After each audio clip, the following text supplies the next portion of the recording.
If you go into the official colonial records for any colony, um, you know, official records of colony of Massachusetts Bay, official records of Virginia or South Carolina, I say go to the index and then look at which heading is the longest. And almost invariably, the longest heading is Indians. The Haudenosaunee's Central Council fire in Onondaga, the site of modern day Syracuse, New York, had been burning as a symbol of the confederacy of these people since before colonization. We don't know the exact date that the League was founded, but for hundreds of years, they Oh, extinguished the council fire during the American Revolution.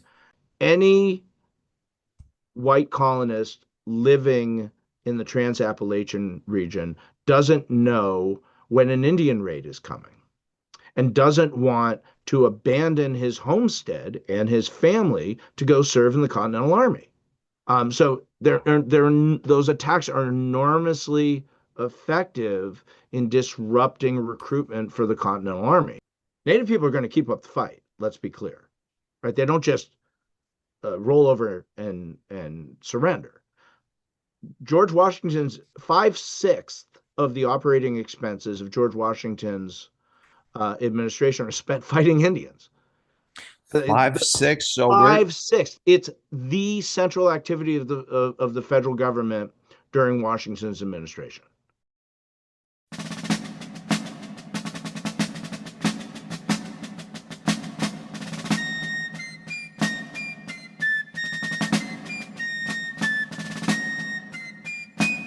My guest for this interview is Dr. David Silverman, professor of history in the Columbian College of Arts and Sciences at George Washington University. His research and teaching focus on Native American, Colonial American, and American racial history. He has published extensively on these subjects, including many books and book chapters, and his latest book, published in 2026, is titled The Chosen and the Damned: Native Americans and the Making of Race in the United States. Dr. Silverman is a repeat guest on this program where I've interviewed 205 scholars to date, and a few, like him, have joined me more than once. So in the notes, I've dropped a link to our earlier interview, which is titled Thanksgiving, the Real Story. You can learn more about Dr. Silverman and his extensive publications by visiting his academic homepage, which is also linked in the notes below, along with links to the images, music, and other materials we use in this episode. And I'm Adele Ali, your host, and you can learn more about me and our program by visiting aarevolution.net. So, stay with me as Dr. Silverman and I analyze Native Americans, the Indians, and the American Revolution. Dr. Silverman, it's a pleasure to have you in our program's special series. Thank you for taking the time for this conversation with me about the American Revolution. So, I want to start with sort of defining and perhaps even confining the scope of our conversation, because as I was preparing for this interview with you, I realized that you and I could have multiple podcasts about Native peoples. So here it is. For purposes of discussing the American Revolution, does it make sense to one, call Native Americans Native peoples, and two, to confine our conversation to Native peoples east of the Mississippi? Yes, on both counts. Okay. Scholars refer to Native Americans in various ways. Native American, Indigenous peoples, Mm-hmm. American Indians, and the like. And there's no rule as to what term to use. In Indian country, which is to say among Native peoples themselves, there's also no single Really? opinion on this matter. Generally speaking, what my sense is that older Native folks prefer the term Indian when referring to them in the aggregate.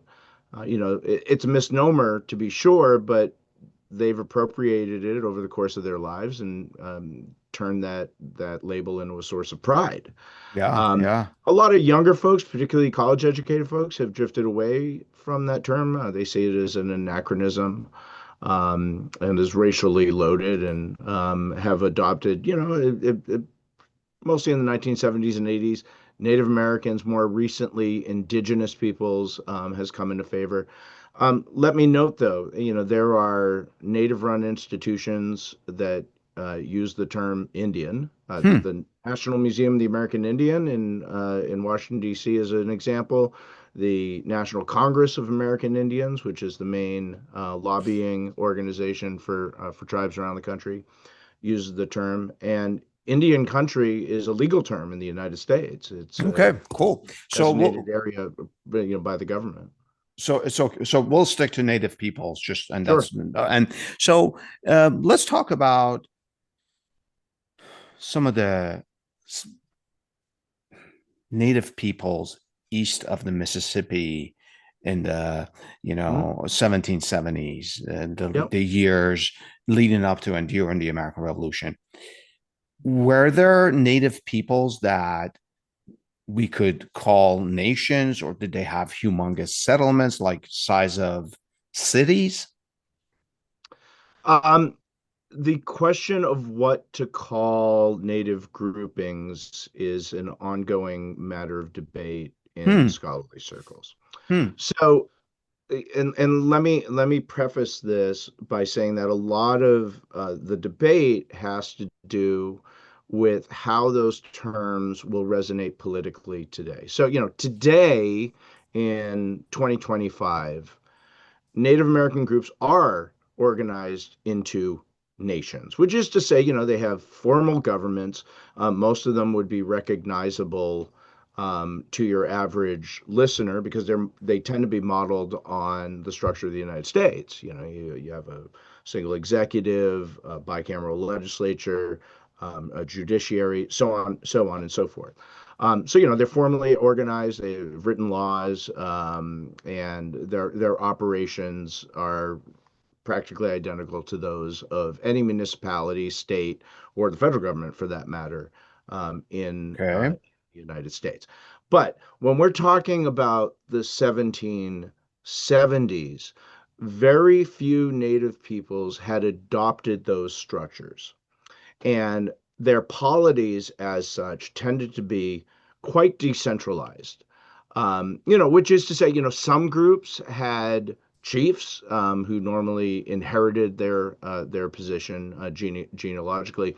Most groups did not. And so effectively what you have is a very loose organization in which representatives from clans, which is to say genealogical groups, family groups, would meet together in council and try to reach consensus on political matters.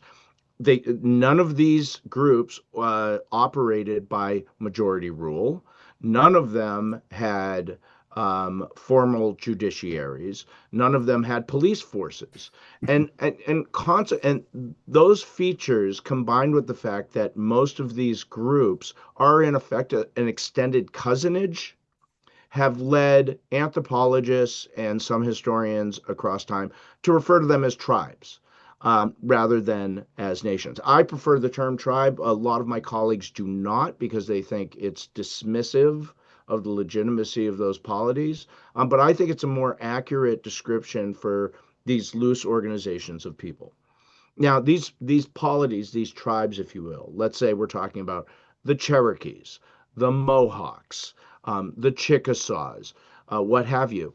Um, with very rare exception, they number under 30,000 people, and sometimes well under 30,000 uh, 30,000 people. In terms of the localities in which they lived, there's enormous variety, even across Native America east of the Mississippi. For the most part, people lived in villages. And those villages are, again, mostly kin groups living together. A Were these village, villages, did they have permanent structures, or were they nomadic-based villages that move, So, migrated from place to place? normally you have a village which is in the same place season after season. And for the most part, um, women, children, and the elderly would be living in this site year round. But the men would use different resource areas seasonally. So they might go off in the fall for a months long hunt that takes them away See. from the village for a sizable portion of time. Um, then they might move to fishing runs in the spring, and sometimes the village would move to a fishing run in the spring. Then you return to the village during the planting season during the summer. Um, in other communities, there is no village. That individual family hamlets live strung out along a riverway or throughout the tribal territory. There's an enormous amount of variety in this Hmm. respect. It also matters whether the people are at peace or at war. During wartime, the people would consolidate and sometimes create palisaded villages, so walled villages, to protect themselves against enemy incursions. In peacetime, those clustered settlements tended to disperse. So there's an enormous amount of variety. Um, did any of these tribes form any sort of alliances, confederations of Yes, sorts? to be Yes. sure. Okay. So most of the major groups that will be familiar to your listeners, say the Six Nations Iroquois, or Haudenosaunee as they called Yeah. themselves, the Creeks or Muskogees, the Cherokees, the Catawbas, the Choctaws. These are groups that combined many different tribes into a single confederacy. One of the processes that created these groups over the course of the 17th century is that so many groups were decimated by a combination of epidemic disease, intertribal warfare, and warfare with colonists that groups that had previously been independent could no longer sustain themselves independently, and thus they banded together with other groups to form those polities that I named previously. Part of what you just said about disease and how it decimated or even obliterated some groups, that sort of goes back to a conversation you and I had several years ago about the 400th anniversary of Thanksgiving, how Right. disease had essentially cleared out much of uh, certain native peoples in Hmm. Massachusetts. Okay, Yep. I see. So here's another big question. To what extent did native peoples interact with the American colonies? Oh, they thoroughly interacted. They thoroughly interacted with them. Hmm. One of the truisms that I share with my students is that if you go into the official colonial records for any colony, um, you know, official records of colony of Massachusetts Bay, official records of Virginia or South Carolina. I say go to the index and then look at which heading is the longest. And almost invariably, the longest heading is Indians.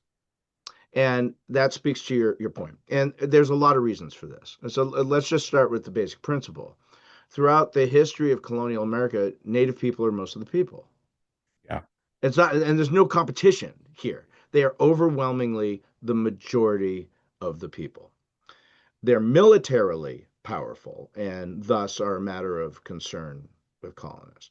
They're economically powerful. Early colonial economies, and in some cases, the economies of colonies throughout their entire existence, have everything to do with native people. Um, the fur trade, whether we're talking about the trade in beaver pelts in the north or deer skins in the south, there is a thriving trade in Native American slaves between indigenous people in the colonies, particularly in the South, but not just limited to the South. The market for I'm Native sorry, did you American say land. Native American slaves? You're not talking about African slaves. You're talking about No, I'm Native. talking about Native American slaves. I see. During Okay. the 17th century and the early 18th century, you are almost as likely in any context in which colonists held slaves to encounter native people in bondage as Africans. Now, that's going to change over the course of the 18th century as the transatlantic African slave trade picks up. Yeah. But as I frame it for the 17th century, colonists are equal opportunity enslavers. I mean, they will acquire slaves anywhere they can get them. And yeah, because of intertribal enmities and a long-standing native tradition of capturing one's enemies and holding them in bondage for greater or lesser periods of time, there was a market available, just as there was in West Africa Yeah. for colonists. So it's a very similar dynamic. There's a robust market for Native American land. And so you have regular conferences between colonists and native polities um, for colonists to purchase native land and negotiate the terms.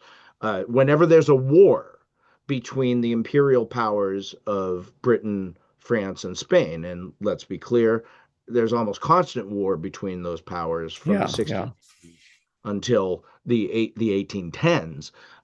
Native people are always involved in those conflicts as allies or enemies of one group or another. And Yeah. the Seven Years' War, or the French and Indian War, as it's Yeah. more commonly There you known. go. The English call it the French and Indian War. The French might have called it the English and Indian War, right? Because the English had their own native allies too. Exactly. So, in so many different ways, native people and colonists there's no frontier dividing them. They live cheek by jowl. They're integrated into one another's lives. Hmm. Colonists sometimes dress like native people, right? And use goods that native people had traded to them. Native people sometimes dress like colonists and have a material culture that is full of goods from Europe. Really? Hmm. Look, what are the crops that colonists grow? Corn, right? Tobacco, among others. Well, those are native crops, Yeah. Yeah. right? The image of Daniel Boone, right, in buckskin. Well, the buckskin that comes from native people, right? Um, and so there's no cultural or geographic dividing line between these people. They're part of one another's lives. What were, now that you tell me there's no frontier really between them and their lives are so intertwined, their economies, and let's say going back to colonies such as the Massachusetts colony, they have a longer list than let's say other nations and people's trades. Um, what are the major grievances at this time that Native peoples have against the American colonists? The list is very long, but the major grievance is land encroachment. No question about it. So, let's set the stage. For most of the 17th and the 18th century, when we're talking about the British American colonies, their expansion is really no greater than about 100 miles inland from the coast. Hmm. Or in the case of New England, northward up, the Hudson, Connecticut rivers and some of the rivers in Maine. They're really still limited to the coastal plain. So they're But not when we venturing far. They're just really sticking to where they originally were, more or It's less. not a matter of a lack of curiosity. It's because native people won't let them.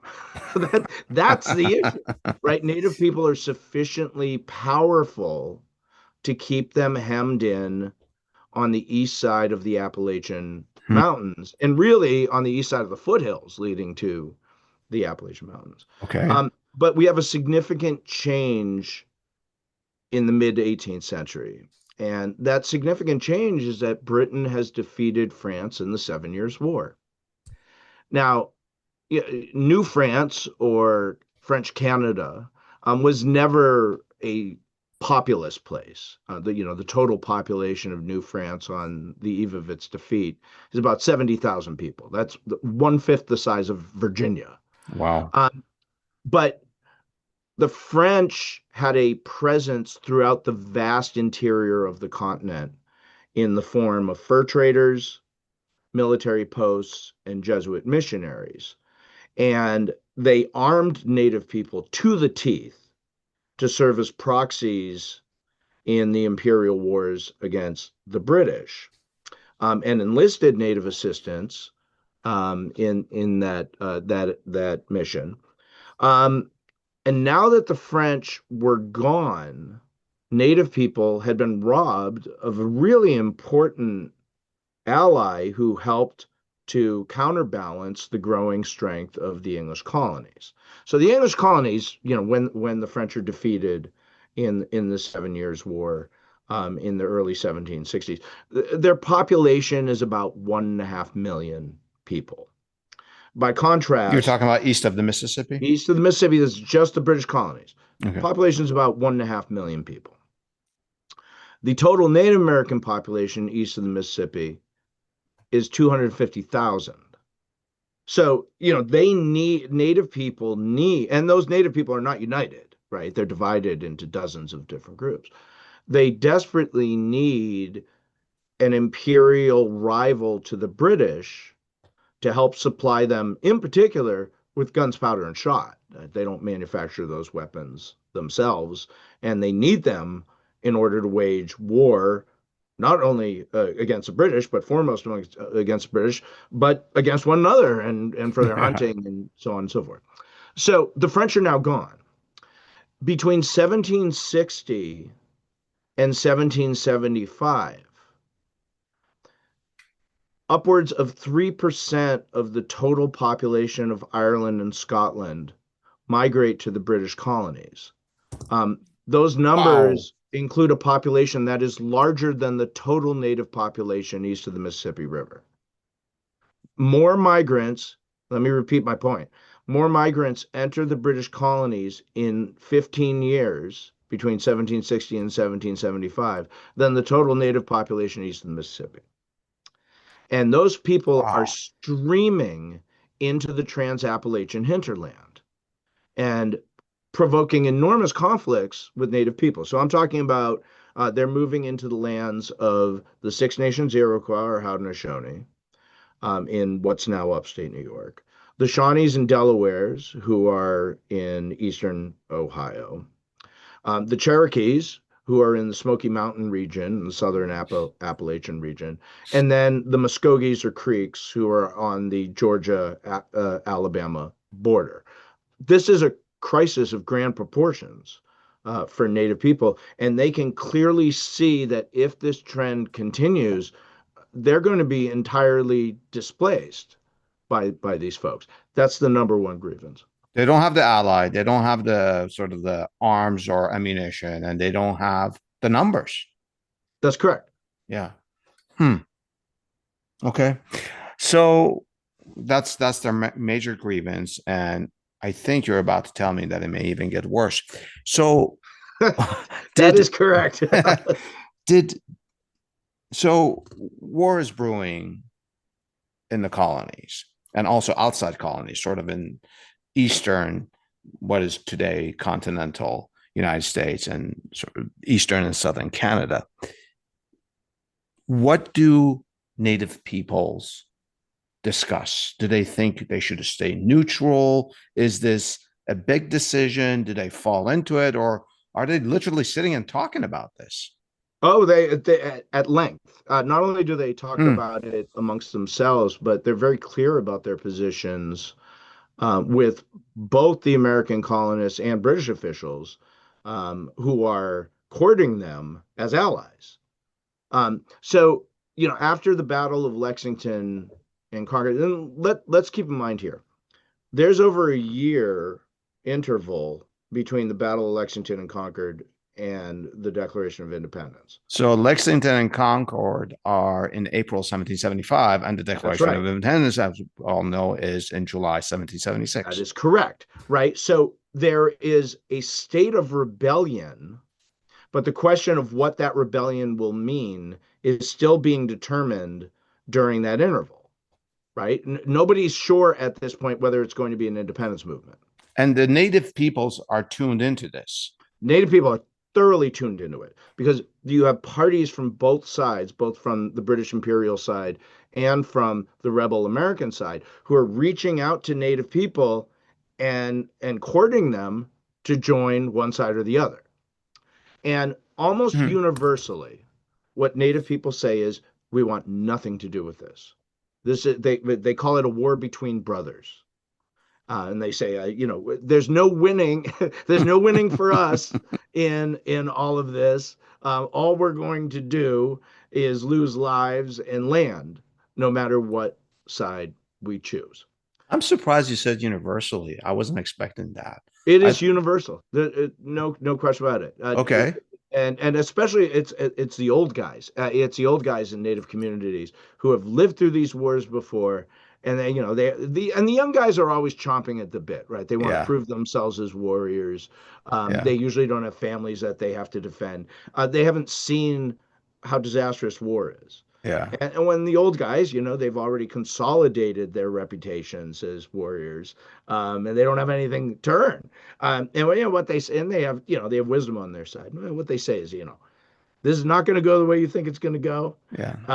You might have visions of glory, illusions of grandeur. This is what this is going to produce is death and destruction for us, as it always has.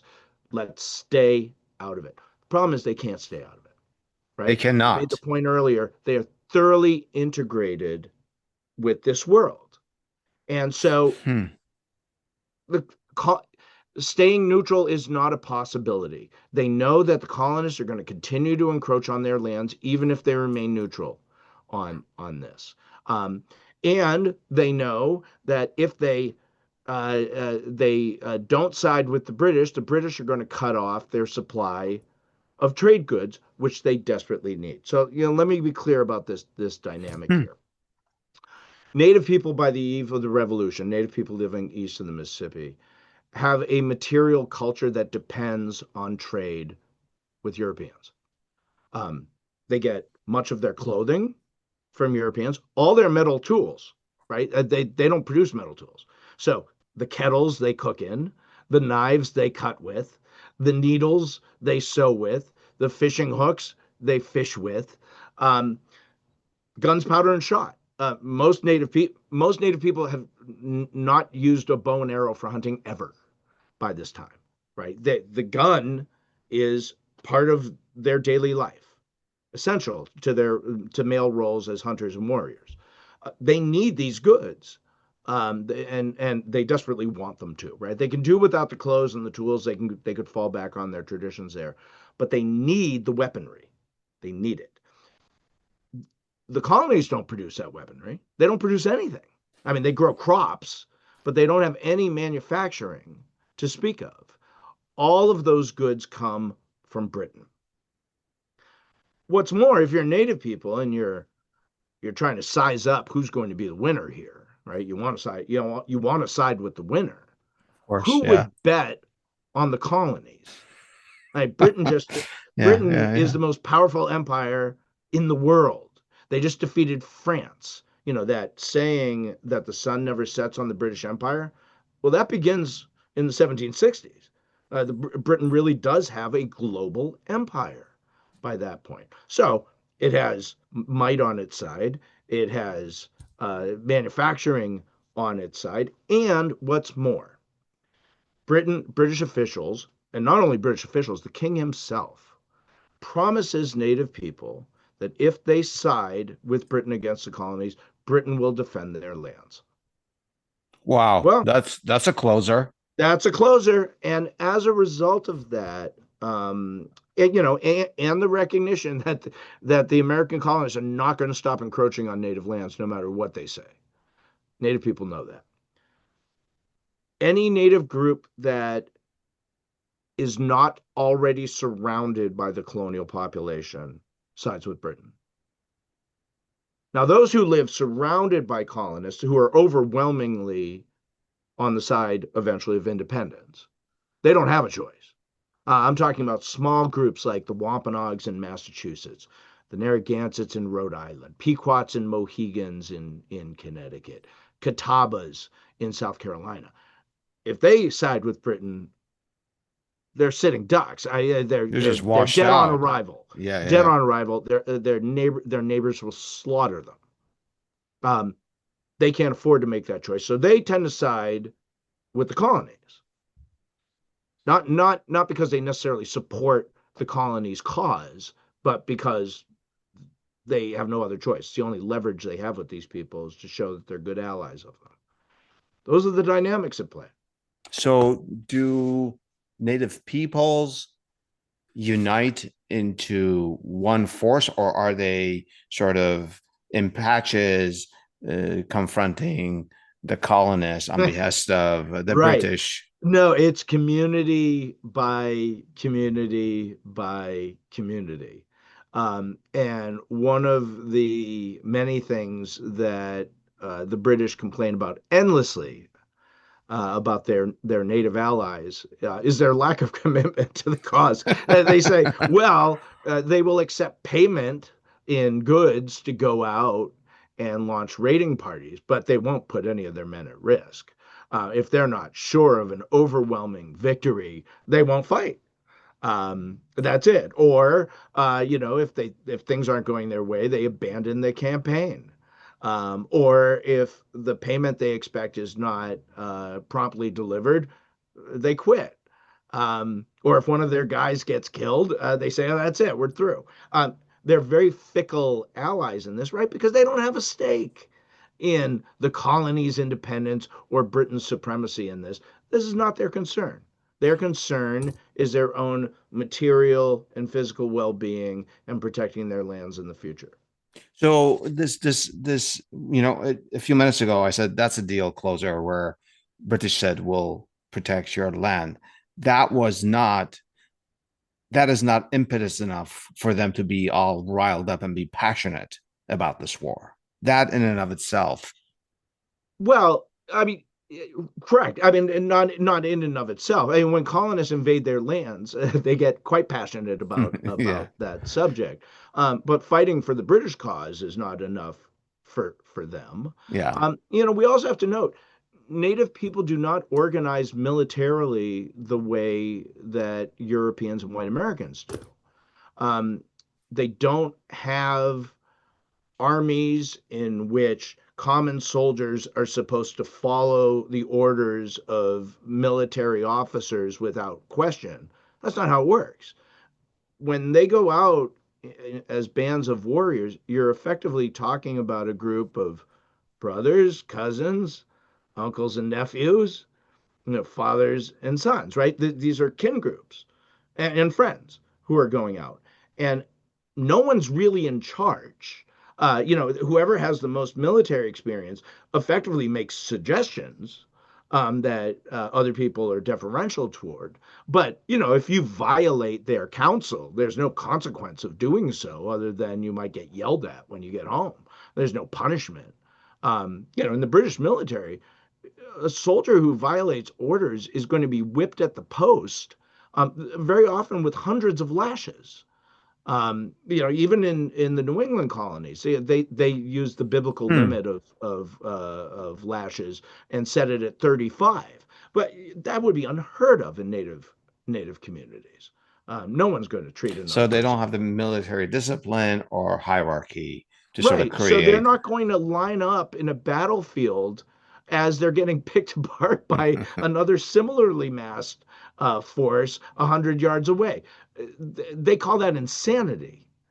They simply will not do it. That's interesting and also very funny when you say it's insanity. It does look insanity when you watch these movies or reenactments, but that has to do with the technology of the time. You said community by community, uh, their commitment may differ, or their commitment at the time may differ. Um, does this also cause rifts and perhaps even civil war amongst Oh, the native peoples? no question about it. So, give you as I'll give you two prime examples. One is the Six Nations Iroquois or Haudenosaunee. So, this is a confederacy of Iroquois-speaking peoples across upstate New York, east to west: Mohawks, Oneidas, Onondagas, Cayugas, Senecas, and Tuscaroras. The vast majority of Iroquois or Haudenosaunee people side with the British for the reasons we've already explored. But the Oneidas side with the Americans. Hmm. And there's a couple of reasons for that. For one, the Oneidas were feeling an enormous amount of landed pressure from colonists and could see they understood that if they sided with the British, they were going to get overrun very quickly by the Americans, and they don't want that. What's more, as in an attempt to try to figure out how to stay on their lands as that invasion had been unfolding during the 1760s, they had begun to host missionaries from New England, a sizable number of whom, let me be clear, were Native American themselves, um, Oh, wow. predominantly from the Mohegan and Narragansett tribes. And so, the Oneidas are adopting Christianity as an attempt to figure out how to participate in this encroaching colonial world while retaining their political independence and their landed independence. Those ties contribute to them siding with the United States during this war. So, in other words, they're on the opposite side of this war from most of the rest of the Haudenosaunee Confederacy. Does that break up the Confederacy then?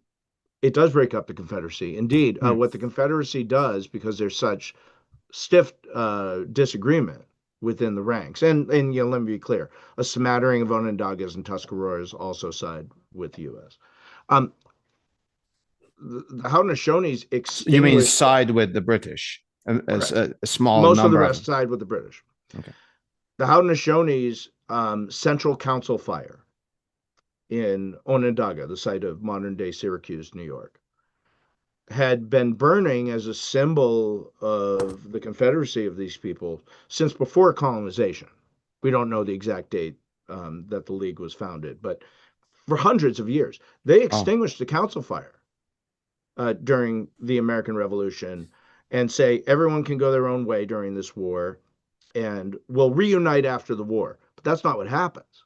yeah. What happens is most of the Haudenosaunees who side with the British end up in Canada with white loyalists. Um, those who sided with the United States and a few who didn't stay in New York, and they create their own rival council fire. And the Iroquois have never reunited. The Haudenosaunee have never reunited as a single confederacy ever again because Um, of the revolution. and there's also a story, and we don't need to get into it. I just thought of it, of an Iroquois sister and brother that become very famous. And they have Molly Brant and Joseph Brant is probably what you're thinking about. exactly. Yeah, And sometimes when you Google this story of Iroquois, actually, the brother, like his poster child, his portrait comes up. yeah. Um, and they sided with the British, but they didn't have a happy ending. No, Joseph Brant even goes to London during that interval between Lexington and Concord and the Declaration. He meets with the king to Wow. negotiate the Mohawks' participation in this war. And George III promises that he'll protect Mohawk lands in exchange for this alliance. And that's where the portraits are painted. He also, by the Wow. way, Joseph Brant becomes a Freemason. He shares that in common with, with George Washington. He had been formally educated at a Connecticut boarding school. He writes he's fluent in English, has beautiful penmanship. He's a member of the Anglican Church. Um, he knows what he's doing. That's what he's His doing. sister had been the common law wife of Sir William Johnson, who's Britain's northern superintendent for Indian affairs. So again, their lives are thoroughly integrated. Another example of Native people degenerating into civil war is the Cherokees in the South.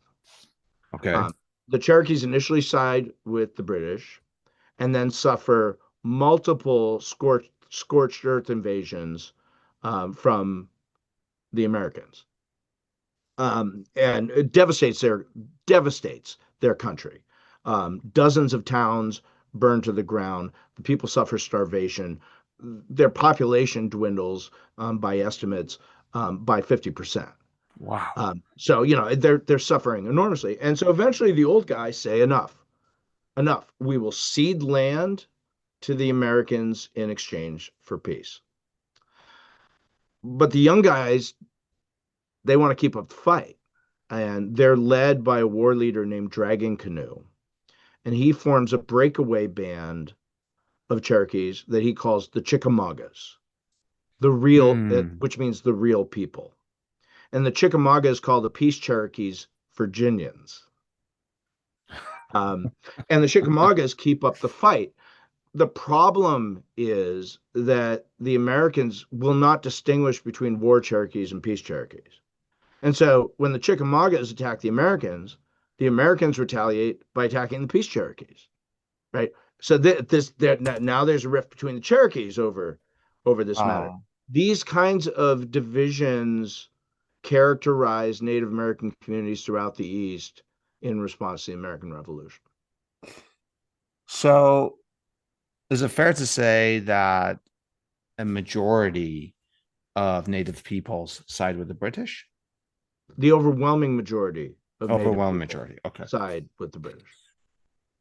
Does that make a difference for the British? Oh, without question. Um, most most of your viewers will be familiar from grade school days with the stories of George Washington's difficulty manning the Continental Army. Of course, Particularly yeah. in 1776, before the Battle of Trenton and the Battle of Princeton. It's famous for the line, these are the times that try men's souls, right? Yeah. Um, I think that comes from Thomas Paine. it does, yeah, Yeah, but yeah, it's in reference, right, just to the low state of the Continental Army yeah. after the first year of fighting. Now, there's lots of reasons that the Continental Army is suffering such a manpower shortage. Some of it has to do with low pay, some of it has to do with low performance. But there's another reason too. And one of the main reasons is that any white colonist living in the Trans-Appalachian region doesn't know when an Indian raid is coming and doesn't want to abandon his homestead and his family to go serve in the Continental Army. Now, Oh, Native wow. people aren't numerous, but their guerrilla raids terrorize the entire western reach of the United States and effectively paralyze the place. So those attacks are enormously effective in disrupting recruitment for the Continental Army. They also destroy numerous settlements in the western reaches of the young United States. Oh, wow. So, in some respects, well, the Continental Army, especially in the early years, is sort of hamstrung by the native peoples because, would-be recruits are constantly vigilant. Right. Oh, wow. So, who on the Continental Army? Well, let me ask it this way. At some point, from what I understand, the colonists, the American colonists throughout the um, American Revolution, actually begin fighting with native peoples, Yep. not just defending. I'm not referring to the recruits that stayed home. Um, this is organized fighting. So, Correct. is that the Continental Army or frontiersmen that have been formed into militia? How does this happen? Yes, it's both. It's both. So there are attacks on native peoples by the Continental Army ordered by George Washington. And then there are locally organized attacks on Native people, organized sometimes at the state level, particularly in the cases of Virginia, North Carolina, South Carolina, and Georgia. And here I'm thinking about the Cherokees and the Creeks in particular. Um, in the case of the Continental Army's rule. The most notorious example is called Sullivan's Raid in 1779. So, the Haudenosaunees, most prominent among them, Joseph Brant, have been attacking outlying white settlements in New York and Pennsylvania from a base in which they're being outfitted by the British in Niagara, right by Niagara Falls. To prevent those attacks, Washington orders a three-pronged invasion of Haudenosaunee territory. Three-pronged A invasion. And three-pronged invasion. And the major thrust is going straight up the Susquehanna River Valley. mhm, Susquehanna River starts in New York, cuts through central Pennsylvania. Harrisburg is on it, and then empties into the Chesapeake Bay. Susquehanna River cuts right into the middle of Haudenosaunee territory. So a major U.S. force goes up the Susquehanna River. Another force is coming west from Pittsburgh. Another force is coming east from Albany. They converge in 1779 in Haudenosaunee territory and just put the entire place to the torch. Most of the Haudenosaunee population have retreated in advance of this invasion. They're not going to meet this army face to face. But the army destroys everything. Dozens of towns, hundreds of thousands of acres of corn, beans, and squash. As a matter of fact, we have journals from the troops who characterize Native people as hunters, as nomadic hunters, not as farmers. And they say, we're getting lost in these cornfields surrounding their community. There's miles and miles of cultivated fields, peach orchards, and like. They put it all to the torch. And the next winter, the Haudenosaunees lose upwards of 50% of their population to starvation. It's a terrible winter. wow. They're camped in refugee settlements outside of Fort Niagara, the British stronghold in Western New York. And it worked, so the invasion effectively works. George Washington's orders are to extirpate them, just to destroy them. This is it, and I think it's important to note here. This is the kind of treatment that George Washington would never unleash on loyalists, on white Americans who side with the crown. There's a double standard here when it comes to Native people. The Continental Army, state militias, and locally organized white forces uh, don't distinguish between combatants and non-combatants.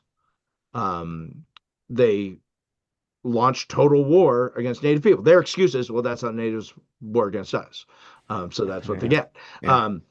Nevertheless, it is a very double standard. It's a total double standard when it comes to warring against Native people.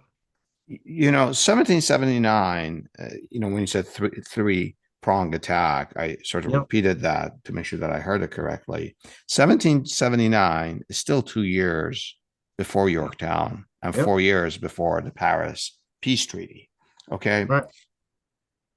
So the Iroquois people are such a huge problem in sort of in the perception of General Washington that he commits this force to confront Yeah, them in the that middle of war. look, half the American Revolution is fought in Indian country. That's not how it's taught. No, no. That's not how it's remembered. But half of the American Revolution is fought in Indian country. Wow. When when the Declaration of Independence, right, is written, most Americans only read the preamble. They don't Of read course, they don't yeah. they don't read the grievances. But the grievances start small and build to a crescendo. And so the last charge against the king is supposed to be the most serious one. And the last charge makes two accusations against him.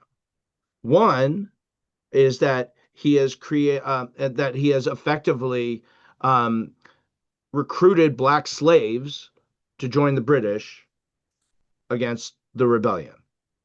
Um, They couch it in a euphemism, domestic unrest, but that's what they mean.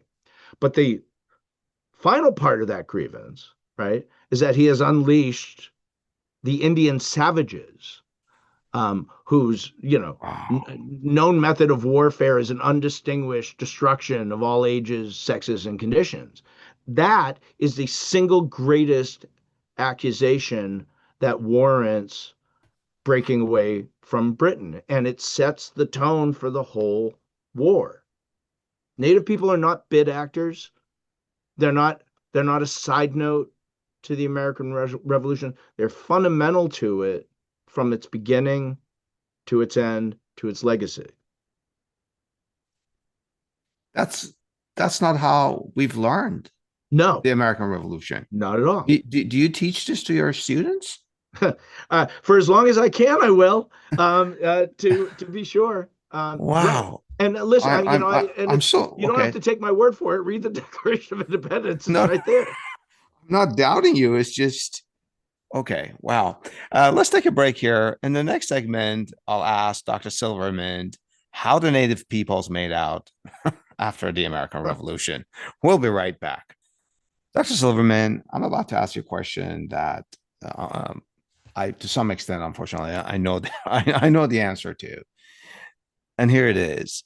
What was the outcome of the American Revolution for the native peoples?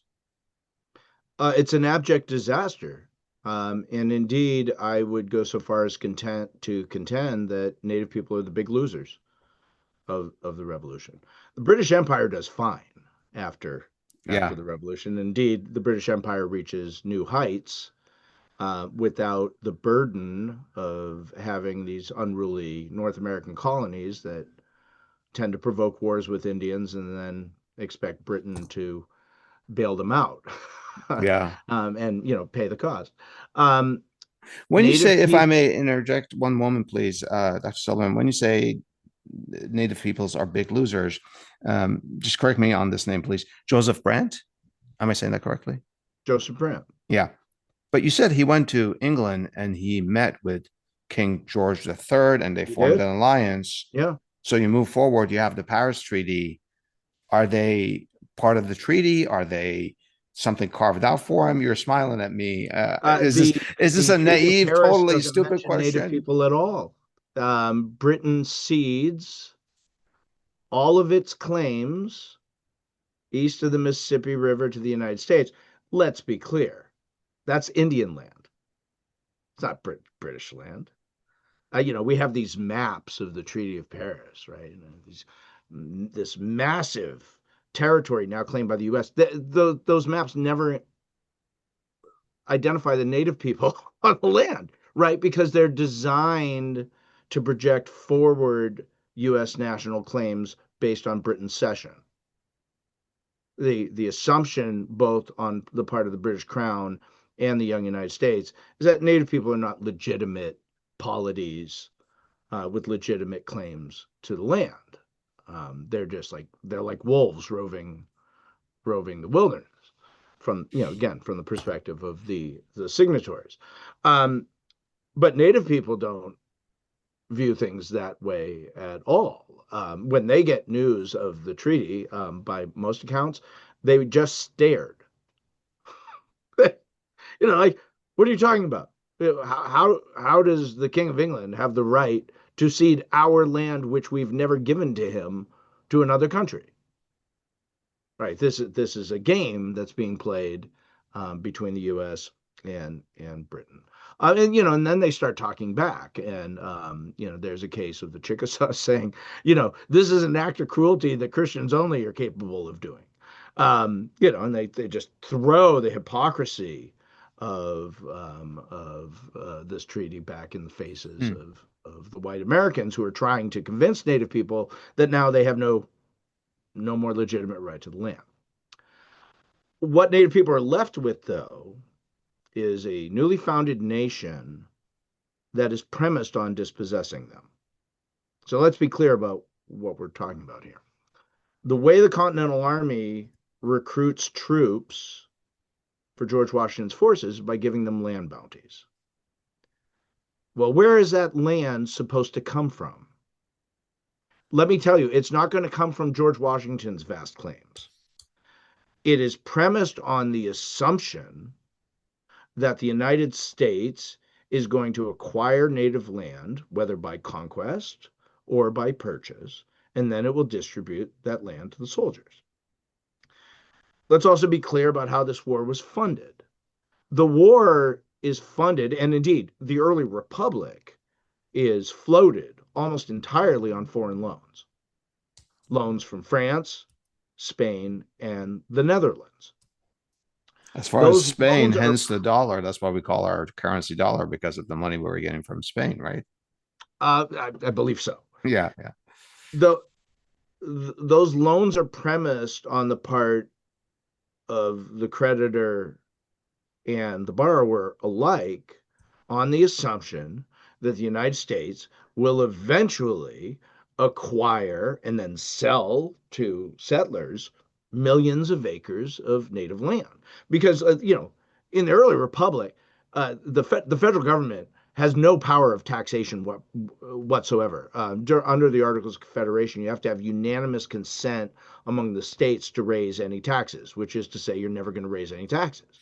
Um, the only revenue stream is Indian land. Then we have the Northwest Ordinance, passed in 1787, which is projecting Midwestern states like Ohio and Indiana, Illinois, and Michigan in areas that Native people have not ceded, in which tens of thousands of Native people live and have lived since time immemorial. Um, Hmm. that's the vision of this new country, and Native people are left facing it. Native numbers on the eve of the Treaty of Paris have dropped to 200,000 or less. The size of the United States in 1783 is 2 million plus and climbing, and it's going to expand exponentially in population over the subsequent Mm-hmm. decades. What's more, the people who live in the United States conceive of themselves and their nation as a nation of white people who are granted by their civility and their religion and their God to expand at the expense of savage pagans as they see native people. And they are willing to launch genocidal wars of extermination against any native people who will not accept their own abject subjugation. That's the situation after the war. Wow. Um, all of a sudden, this puts a Trail of Tears, which comes some 50 years later, in perspective. Um, you know, I, I have a question, and you tell me if I'm not articulating it correctly. Did Native peoples have agency in all that happened? Well, Does my question make sense, Dr. yeah, no, Silverman? it makes complete sense. So, if you take a satellite view of this, the answer could appear to be no, right? You say, oh, this is a numbers game, right? Yeah. On one side, you have 2+ million people bearing down on 200,000 or less, and that 200,000 is divided into a dozen different groups, and they don't have any central organization to resist. Okay, sure, but within those parameters, Native people do lots of things to try to carve out a viable future. Now, very often they fail, but they try. So, Native people are going to keep up the fight. Let's be clear, right? They don't just roll over and surrender. George Washington's 5/6 of the operating expenses of George Washington's administration are spent fighting Indians. Five, six. So we're 5/6. It's the central activity of the federal government during Washington's administration. The central activity. wow. So we form a nation and we are in the 1790s, and this is what we're spending. On the march. On the march. Got to get that land to pay the land bounties and pay back the creditors. Um, that's what the federal government does during the 1790s. So there is a raging war in Ohio and then in Cherokee and Creek country in the South. Native people are going to rise again during the War of 1812. They're going to side once again with Britain. Native people in the central and western Great Lakes are going to side with Britain under the leadership of Tecumseh, right? To try to roll back the white American tide. Likewise, militant Creeks, known as Red Sticks, are going to rise up in the South during that war. They're going to get decimated by Andrew Jackson. So they make those choices. Other Native people say the best thing we can do is to try to work within this new system. And they start hosting Christian missionaries. They begin adopting male plow agriculture. In the South, some Native people begin adopting black slavery and growing cotton and building plantation houses. They start to form, back to our original question, tribes or nations, they start to form nations. They start to adopt governments modeled on the United States that make constitutional claims to their land as part of an effort to remain independent. So in other words, they're becoming more like white people in order to remain separate from white people. That's agency at work. Yeah, that's the stuff that makes history interesting, as opposed to history being just a teleology of the United States was destined to possess the continent and then it did. That's not very interesting. It's not very nuanced. Yeah. If you wanted our audience to remember just one point about Native peoples and the American Revolution, just one point after everything we've talked about, what would that be?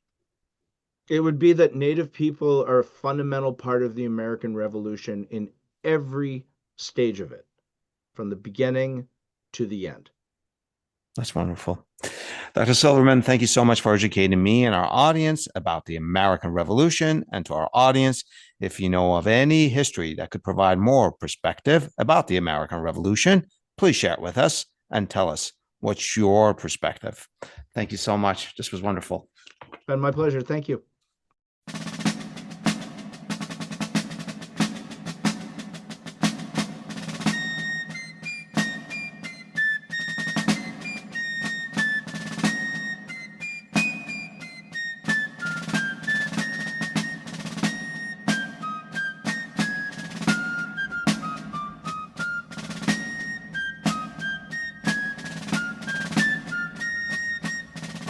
And I went down to camp along with Captain Gooding, and there we saw the men and boys as thick as hasty pudding.